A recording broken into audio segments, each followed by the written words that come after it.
বন্ধুরা আমরা আজকের অঙ্ক হলো প্রাথমিক গণিত পঞ্চম শ্রেণী পৃষ্ঠা 99 শতকরা এবং আজকের অঙ্ক নম্বর হলো 6। ব্যাংক থেকে 50,000 টাকা ঋণ নিয়ে 8 বছর পর 98,000 টাকা পরিশোধ করা হলো। আসলের উপর ব্যাংকের মুনাফার হার কত? এখানে আমাদের যেটা বাইরে সেটা হলো মুনাফার হার বলতে বোঝায় হার মানে 100 টাকায় 1 বছরের মুনাফা কয় টাকা। 100 টাকার 1 বছরের মুনাফা কয় টাকা? আমাদের এখানে আসল বলে দিয়েছে 50,000 টাকা, সময় তারা বলে দিয়েছে 8 বছর, আর তারা বলে দিয়েছে মোট 98,000 টাকা। তাহলে এখানে ব্যাংকের মুনাফা এবং ব্যাংকের মূলধন দুইটা এখানে আছে, এখানে সুদ যুগ আসুদ আর কোনোটাই আছে, দুইটাই আছে। কারণ আমাদের বাড়ি করতে হবে 100 1 বছর সুদ কত। তাহলে আমরা যখন বাড়ি করি সমাধান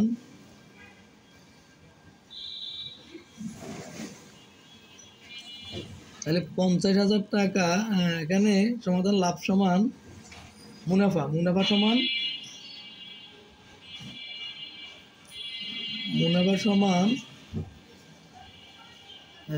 98,000 মাইনাস 50,000 সমান কত? 48,000। ব্যাকে দিতে হবে টাকা, কেন টাকা 80,000 টাকা।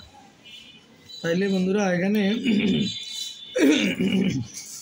50,000 টাকার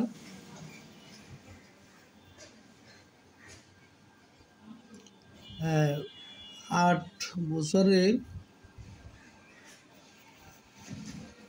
বছরের মুনাফা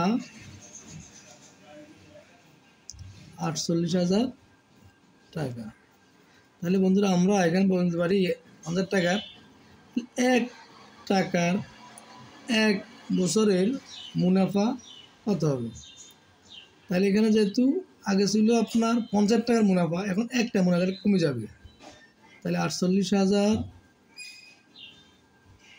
ভাগ 50,000, 1 টাকা যেহেতু 1 টাকারটা কমবে 50 টাকা। আবার আগে ছিল 8 বছর সুদ, এখন হবে 1 বছরের সুদ। আগে ছিল আপনার 8 বছর সুদ, এখন 1 বছর সুদ, তাহলে আরও কমবে। তাহলে এখানে নিচে আবার গুনতে হবে 8 দিয়ে। সুতরাং এখন বলছে কি শতকরা, তাহলে 100 টাকা আমরা রেখে দেবো। 100 টাকা 1 বছরের মুনাফা হবে 48,000 পূরণ 100 ভাগ 50,000 পূরণ 8। মানে কারণ এখান এই শূন্য কাটতে পারি, এটা কাটতে পারি, এটা কাটতে পারি। এখন নিচে 50, 8 উপরে 100, 48। এখন কারো যায় 4 দিয়ে কাটলে 4 দ্বিগুণে 8, 4 25, 100। আবার 25 দিয়ে কাটলে 25 একে 25, 25 দ্বিগুণে 50। আর 2 দিয়ে আমরা 48 কাটি, 24 দ্বিগুণে 48। আবার এই 2 দিয়ে যদি আমরা 24 কাটি 12, তাহলে সমান 12 টাকা, 12%। তাহলে বললাম কি 12 টাকা। তাহলে 100 টাকা 1 বছরের মুনাফা 12 টাকা, সুতরাং 12%। সুতরাং বলতে পারি মুনাফার হার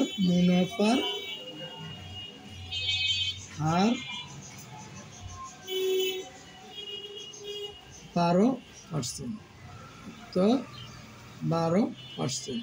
আমাদের আজকের অঙ্কের উত্তর এটাই বন্ধুরা। 50,000 টাকার 8 বছর মুনাফা যদি 48,000 টাকা হয়, তাহলে এটা মুনাফার হার হবে আপনার 12%। তো 12%। বন্ধুরা এখানে শেষ। আসসালামু আলাইকুম।